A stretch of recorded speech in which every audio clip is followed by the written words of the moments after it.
say well done for that, that history with the Pride of Britain Awards. It's great. It's lovely. It's amazing. That partnership with Michelle and the team was just fantastic. And Pride of Britain's incredible. And Pride of Scotland, perhaps even more so as well. So yeah, brilliant. It's just, if you watch it on TV, it's just incredible when you just hear these stories of everyday people and you think, what would I have done in that situation? And they're just incredible stories. So yes, moving, good stuff.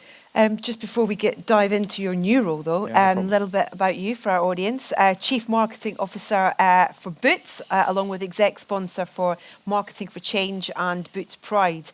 Held senior roles at leading brands, TSB we heard, RSA and Aviva. A Fellow of the Marketing Society and has won multiple Marketer of the Year awards. You bring a wealth of experience in marketing, in events, in sales and in digital. And I guess all those kind of feed the role in a way as well, having that kind of knowledge of all those different sectors. It definitely helps. I've been lucky to work on some amazing brands. Actually, I think I guess the core in each of them is just being really attached to the purpose of why those businesses exist and why they're there. Yeah. So TSB, for example, has this amazing heritage in Scotland where the Reverend Henry Duncan realised that the everyday folk in Scotland didn't have any way to save money. They couldn't get on in life. They couldn't progress. So you create this savings movement that rippled through all of the country out of Scotland and beyond. You think, well, if that's the purpose of that business, then being involved with something like Pride of Britain is powerful because it's all about everyday people again. So for me, the common theme has been, and the same in Boots, the Boot family is amazing history. So John Boot founded Boots 175 years ago when he realised that everyday people couldn't afford medicine. And it was all the purveyor people with a lot of money and went, excuse my French, bollocks to that. I want everyday people to be able to be well, to have medicine. Florence Boot, who was his daughter-in-law, she brought makeup and perfume to the UK for the first time. She trained women to be managers and educated women when other people weren't doing that. It's thanks to her we have weekends. So there's an incredible legacy of this business and this family and these people, what they've done. For me is what connects me to these brands to go, well, if we get behind that purpose and keep doing that and do some good, then it's powerful stuff. It's good.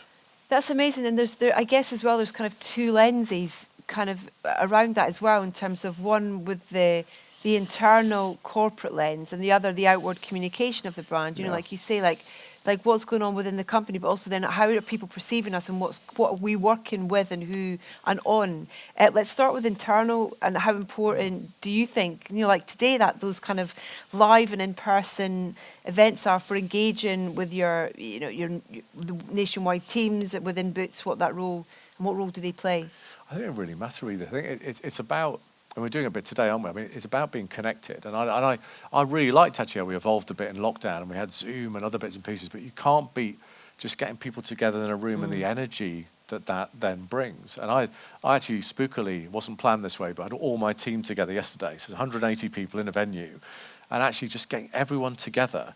And we did like a Dragon's Den style apprentice type thing in the afternoon and people got to create little businesses around it. It's really fun and the energy is amazing and it just connects you in a moment to each other and what you're doing. And I don't think you can beat how special that is. It also, I think it's like, for me, it's like plugging into a power source. You're like, oh God, wow, we're together and we're connected and we've got this common goal we're heading towards. So I love live events and experiences. Fantastic for that. Yeah, same for me actually in my role. But like you say, kind of going back to COVID but being able to continue, and similarly in my line of work for my podcast, for example, of being able to connect through Zoom to people and still be able to interview people to feature, but it also opened up the world in terms of it meant for me, for example, I was able to connect with composers that were never part of the conversation you'd be able to interview and things like that. So there's this really healthy hybrid that can be useful. Do you find that? Yeah, I think it's good. We're trying to do that bit. So within Boots, there's a good mix. So we're still using a mix of some of the kind of virtual events because we've got nearly a couple of thousand stores around the country and you just can't get to connect with everyone at all the time. So actually, using technology can be quite powerful on top of those face-to-face.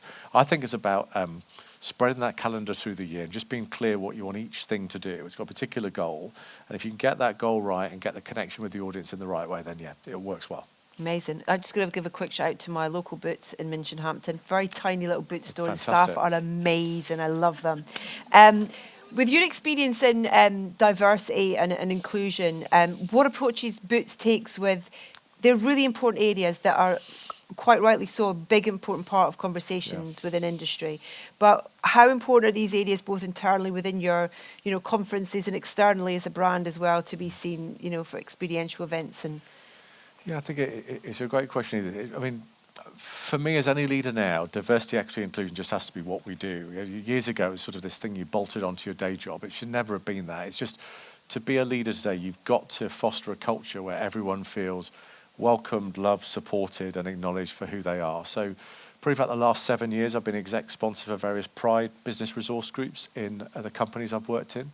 I remember when I first took it on, I felt like a fraud because I was cajoled by someone amazing to do it. And I said, well, I don't identify as part of the LGBT community, so what can I bring? And she said, well, that's the powerful point. By standing and being an ally, that itself is a statement.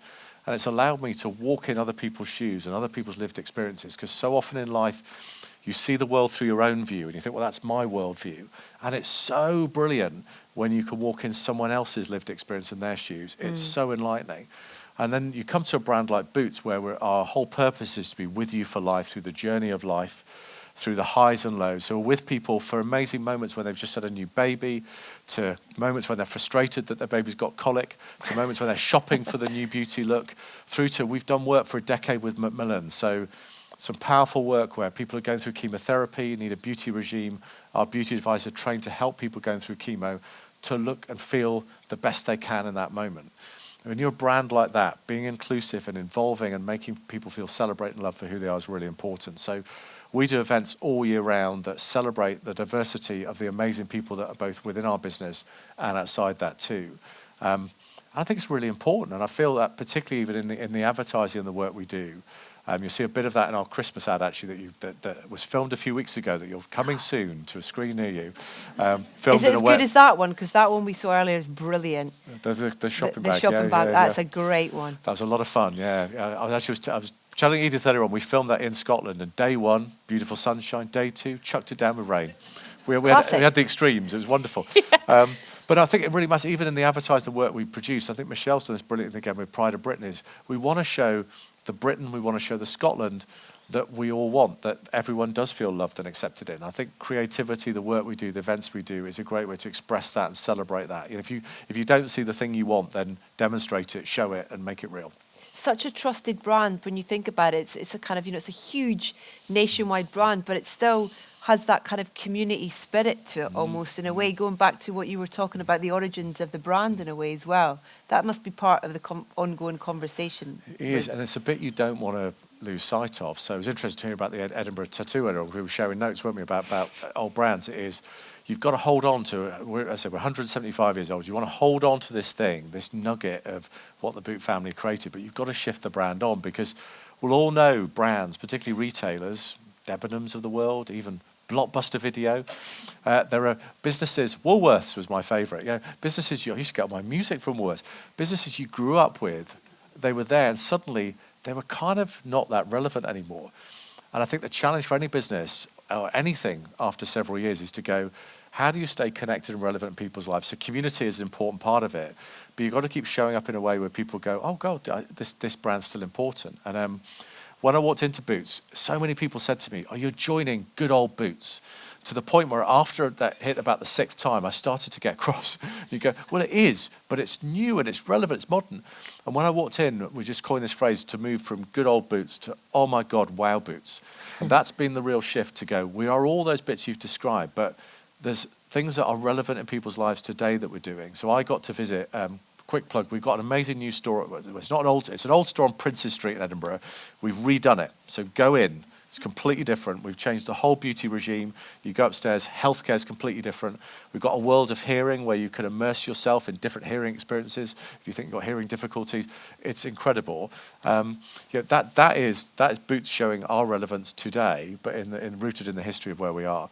And that includes all the new beauty brands that we offer as well. That's about showing you're connected in people's lives, because that's how you earn permission to keep going, is by saying, we know where people are at with their health and beauty, and we're there for all those things. But we are still all about community and people and the amazing people that work for us every day. So it's bottling the magic of before and just being able to move everything on.